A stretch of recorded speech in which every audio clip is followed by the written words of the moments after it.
दोस्तों, आप सभी को एक छोटी सी अमरूद और मेरी स्टोरी सुनाती हूँ। तो आपको लगेगा अमरूद और मेरी स्टोरी क्यों? तो मुझे लगा लाइफ में तो सबके कुछ ना कुछ होती रहती है, बातें आती है, लेकिन हमें जितना हो सके हर परिस्थितियों से लड़ते हुए आगे बढ़ना पड़ता है। तो वैसे ही मेरे जीवन में भी अभी कुछ दिनों से जो भी परिस्थितियाँ आई है उसके बीच में रहते हुए मैं भी अपनी लाइफ को वापस जो है नॉर्मल करने की कोशिश कर रही हूँ, क्योंकि प्रॉब्लम्स हम सभी की लाइफ में आती है, आगे भी आएगी। लेकिन ऐसा नहीं होता है कि इंसान की लाइफ में प्रॉब्लम्स नहीं आएगी प्रॉब्लम्स, लेकिन वो आप उसको कैसे डील करते हैं, आप उससे कैसे बाहर निकलते हैं और आप नेगेटिविटी को पॉजिटिविटी में कैसे चेंज करते हैं, वो बात होती है। तो अभी मैं आपको एक इंटरेस्टिंग स्टोरी सुनाती हूँ, अमरूद और मेरी। तो वो अमरूद और मेरी स्टोरी यहाँ से निकली कि ये देखिए, मैं खा रही हूँ अमरूद, और ये जो अमरूद मैं खा रही हूँ ना, ये इतने स्वादिष्ट है, मतलब बिल्कुल रियल है। मतलब जैसे अमरूद बाग से निकल के हम खाते हैं ना, बिल्कुल वैसा टेस्ट है इसका। और खुशबू खुशबू से पता लगता है अमरूद की ना, कि अमरूद कैसा है, अच्छा है या ठीक नहीं है। क्योंकि फेवरेट है फलों में, तो इतना फेवरेट तो नहीं पर फेवरेट है।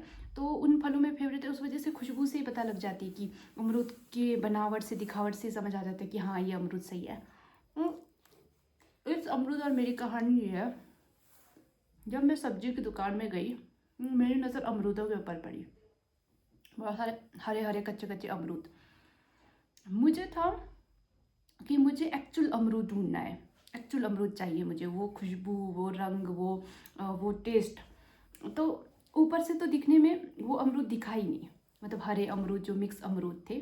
तो जब सोचा कि नहीं नहीं, मुझे आगे ढूंढना है, नहीं कुछ ढूंढना है, कि नहीं कुछ हो सकता है अंदर।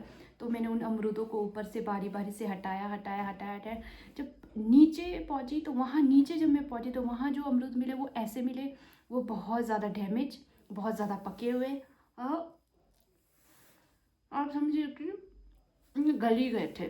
तो ऊपर वाले बहुत ज़्यादा हार्ड, बहुत ज़्यादा वैसे जो वैसे मुझे नहीं चाहिए थे। नीचे वाले ऐसे जो बिल्कुल ही गल चुके हैं नीचे रहने की वजह से क्रेट में।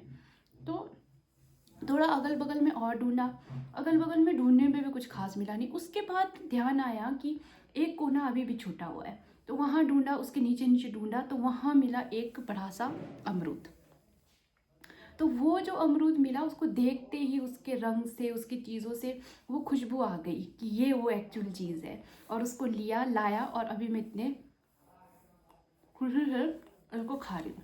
तो ये कहानी मैं आपको क्यों सुना रही हूँ? आपको मैं इसलिए सुना रही हूँ क्योंकि जीवन में हमारे ऐसे बहुत सारी टाइम चीज़ें आती है जब हम क्या है ना, ऊपर से चीज़ों को देखते हैं। अगर हम थोड़ी सी कोशिश करें, जो जो हमें चाहिए एक्चुअल में जो चीज़, अगर हम थोड़ी सी कोशिश करें, थोड़ी सी शिद्दत के साथ, वहाँ आपकी चेकिंग होती है कि आपकी उस चीज़ को पाने की इच्छा कितनी है। अब मैं सोचती, चलो अमरूद तो सारे हरे हरे कच्चे कच्चे हैं, नीचे भी कुछ ठीक नहीं है, तो छोड़ो अब नहीं हो सकता है। तो ऐसे में यही टाइम होता है जहाँ पे आपकी जो है परीक्षा होती है, कि आप अपनी उस बात पे जो है ना कितनी देर तक टिके रहेंगे। तो अगर टिके रहेंगे ना, तो समाधान और जो आपको चाहिए ना, वो चीज़ मिलेगा ही मिलेगा। लेकिन हम क्या करते हैं, पहले ही थॉट क्रिएट कर देते हैं कि नहीं, शायद नहीं मिलेगा। तो वो जो हमारा शायद और नहीं मिलेगा वाला थॉट जो हमारे माइंड में पहले ही हम अपने आप को, मतलब कि जवाब दे के, खुद से जवाब दे के जो हम सेटिस्फाई कर देते हैं, तो उस कारण क्या है, जीवन में बहुत सारी अच्छी चीज़ें जो हमें मिलने वाली होती ना, उसको हम खो देते हैं। उसलिए नहीं कि हमारी किस्मत में नहीं है वो चीज़, या उसलिए नहीं कि हमने मेहनत नहीं की, उसलिए कि हम उस पॉइंट पे, उस बात पे टिके नहीं रहे। जो हमारी जो सोच थी, जो हमारी बात थी, हम उस पे, उसी पॉइंट पे ज़्यादा देर तक हम रह नहीं पाए, तो हमने अपने सोच से गिव अप कर लिया। तो ये इतना अमरूद और मेरी स्टोरी में बस इतना सा मैं आपको समझाने की कोशिश कर रही हूँ, वो आपके लिए भी और मेरे लिए भी, कि जीवन में जो है ना, जल्दी हमें हार नहीं माननी चाहिए। हमें पूरी शिद्दत से, पूरी उम्मीद से और सकारात्मक सोच के साथ किसी चीज़ को ढूंढना चाहिए। और अगर इतने पॉजिटिविटी से ढूंढेंगे तो असंभव कुछ भी नहीं है, आपको जो चाहिए वो मिल जाएगा।